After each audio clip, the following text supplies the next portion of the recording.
প্রিয় দর্শক, স্বাগতম জানাচ্ছি নিউ লাইফ স্বাস্থ্য কথা অনুষ্ঠানে। আপনাদের সাথে আমি আছি সুমনা।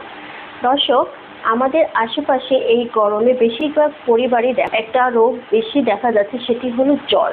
ছোট থেকে বৃদ্ধ বয়স পর্যন্ত বেশিরভাগই দেখা যাচ্ছে জ্বরে আক্রান্ত হচ্ছে। তাই চলুন আজকে জেনে নেব যে এই জ্বরের ঘরোয়া কিছু টিপস সম্পর্কে।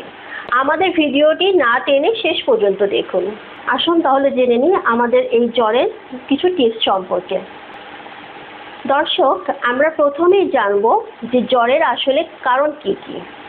জ্বরের প্রধান কারণ হিসেবে দেখা যায় যে পানি শূন্যতার কারণ।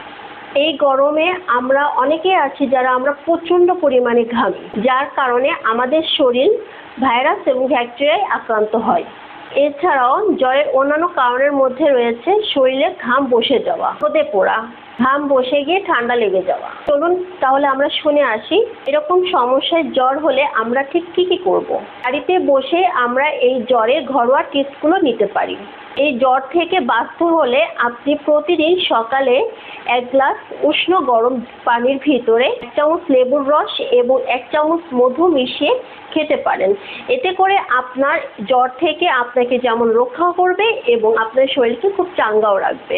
এই গরমে আমাদের শরীর থেকে অনেক পানি বের হয়ে যায়, তার জন্য আমাদের শরীরে দেখা দেয় পানি শূন্যতা রোগ। তাই আপনি বেশি বেশি করে তরল জাতীয় খাবার খেতে হবে। এই গরমে আমাদের শরীর কিন্তু অতি সহজে ভাইরাস এবং ব্যাকটেরিয়ায় আক্রান্ত হয়।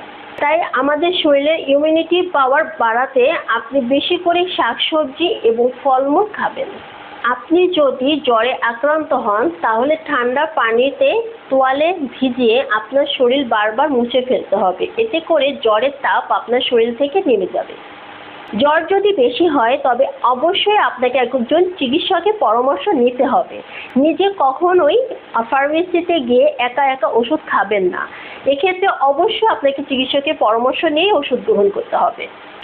আমাদের এই ইউটিউব চ্যানেলের মাধ্যমে আপনাদেরকে প্রতিনিয়ত আমরা নানা রকম স্বাস্থ্য বিষয়ক অনুষ্ঠান নিয়ে আলোচনা করে থাকি এবং এই বিভিন্ন স্বাস্থ্য বিষয়ক কথা আপনাদের সঙ্গে বলে থাকি। আমাদের ইউটিউব চ্যানেলটিকে অবশ্যই সাবস্ক্রাইব করে রাখবেন। আমাদের পরবর্তী যে নতুন নতুন অনুষ্ঠান করে থাকি সেটা অবশ্যই আপনার নোটিফিকেশনে চলে যাবে।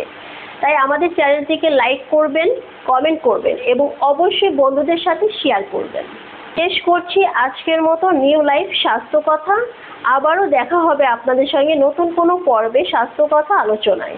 ততক্ষণ সবাই ভালো থাকবেন, সুস্থ থাকবেন। সবার জন্য শুভকামনা।